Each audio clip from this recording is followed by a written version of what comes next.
It began around 3:30 this afternoon as a controlled burn by the Isleta Reservation, but then it grew out of control and started creeping toward the bosque as well as the railroad tracks. But the trains kept running, and so did the fire, until finally the scorching Rail Runner Express actually blew right through the billowing smoke and flames.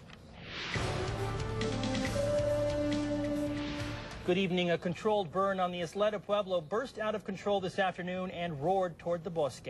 Before it was over, the flames threatened a passenger train running between Belen and Albuquerque. The controlled burn was set along Highway 314, but strong winds blew it into the bosque. It soon reached tracks used by the Rail Runner commuter train. Now check this out. A northbound train plowed right through the smoke and flames. We'll hear from some of the passengers in a moment. Meanwhile, firefighters from several departments used brush trucks and a helicopter to eventually knock down that fire. And tonight, crews are just putting out those hot spots.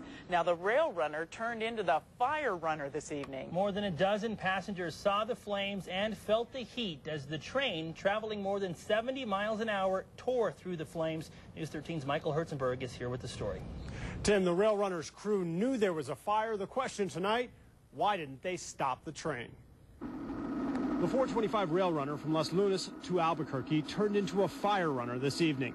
Listen to veteran pilot reporter Bob Martin's reaction. Man, that's about as close a look as you want to get. Take a look again. Passengers say they saw the smoke and felt the fire. While we were riding, we saw a whole bunch of smoke and stuff. All the kids were like, oh, that's so cool. And then the parents were like, oh, geez, that's scary. Well, at first I thought, when I saw the fire, I thought we were going to burn. It was really scary, and like you could feel the heat on the train. We showed the tape to the man in charge of Rail Runner. Wow.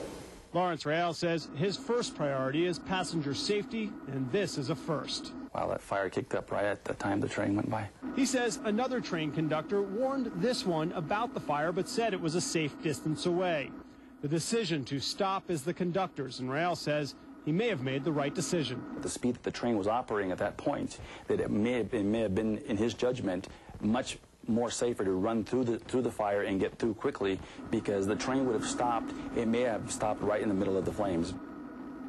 Lawrence Real says he'll meet with the conductor tomorrow to assess the decision and procedures to see if any changes are necessary. Back to you. Thanks, Michael. Real also says he wants to meet with public safety officials to talk about improving